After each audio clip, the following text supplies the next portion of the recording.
और आइए बात करते हैं अमेरिका और ईरान के बीच तनाव की। अमेरिका के युद्ध मंत्री पीट हेग्सेथ ने बड़ा ऐलान किया है। ईरान पर हमले के लिए अमेरिका तैयार है, ये कह रहे हैं हेग्सेथ। अगर डील नहीं हुई तो हमारी मिलिट्री पूरी तरह से तैयार है। हॉर्मुज में अमेरिका की नाकेबंदी जारी है, ये कहा है हेग्सेथ।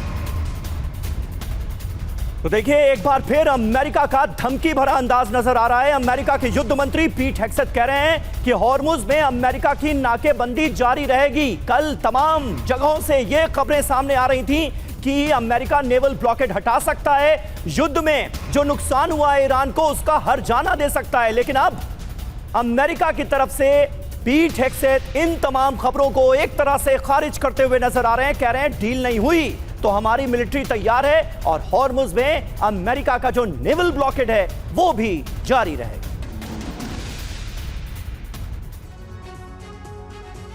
डील नहीं तो अमेरिका हमला कर देगा क्या? ये बड़े सवाल इसलिए है क्योंकि पीट हेग्सेथ ने जो बयान दिया है उससे 5 बड़े संकेत, 5 बड़ी बातें सामने आई हैं।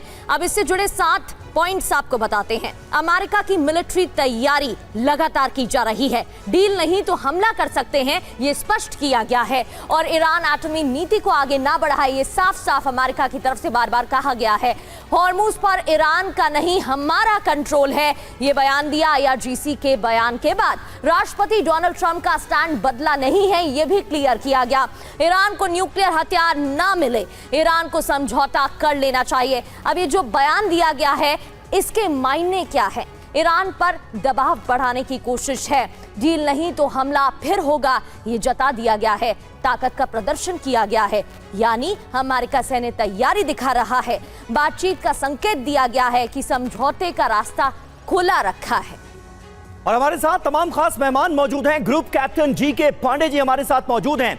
पांडे जी, किस तरह से देखा जाए इस पूरे मसले को? कभी लगता है कि डील हो गई, फिर लगता है कि नहीं, डील तो मुमकिन ही नहीं है। कभी लगता है कि समझौता हो गया, हॉर्मुज स्ट्रेट खुलने वाला है, अमेरिका अपना नेवल ब्लॉकेड हटाने को भी तैयार हो गया है। लेकिन एक बार फिर होता वही है कि तमाम बयानों को, तमाम खबरों को खारिज कर दिया जाता है। ये चल क्या रहा है, कुछ समझ पा रहे हैं?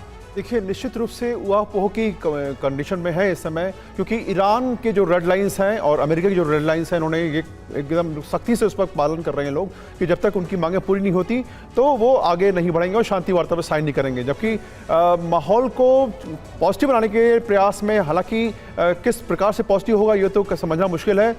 डोनाल्ड ट्रंप लगातार कह रहे हैं कि डील लगभग पूरी हो चुकी है और कभी भी घोषणा हो सकती है। ईरान को जो है इस पर बस तैयार हो गए, हामी भर दी है और वो न्यूक्लियर अपना जो अनरिच्ड यूरेनियम है वही देने को तैयार है, बम नहीं बनाएगा वगैरह वगैरह। लेकिन साथ में जब शंग्री-ला डायलॉग में जाके हेग्सेथ कहते हैं कि भाई डील नहीं होगी तो हम आपको बाजा बजाने के लिए तैयार हैं, ये धमकी भरे शब्द जो हैं वो निश्चित रूप से जब डील होने की संभावनाओं पर एक चोट पहुंचाते हैं। ऐसे माहौल को एक पॉजिटिव बनाना बहुत जरूरी है, क्योंकि दोनों पक्ष अगर तनावपूर्ण तरीके से बातचीत करेंगे तो किसी भी एक म्यूचुअल एग्रीमेंट की तरफ बढ़ना मुश्किल होगा। 2 बहुत महत्वपूर्ण बातें जो कि डोनाल्ड ट्रंप जो जब गए रिव्यू रूम में और 2 घंटे की जो वार्ता हुई उनकी शांति टीम के साथ, नेशनल सिक्योरिटी टीम के साथ, तो उसमें यह तय हुआ कि 2 बातें अगर नहीं होती तो डील नहीं होगी। पहली बात थी कि जो एनरिच्ड यूरेनियम है वो अमेरिका को मिल जाए और उसका सर्वनाश हो, और दूसरा था कि न्यूक्लियर जो वेपन बनाने का प्रयास है ईरान का वो पूर्णतः समाप्त होना चाहिए।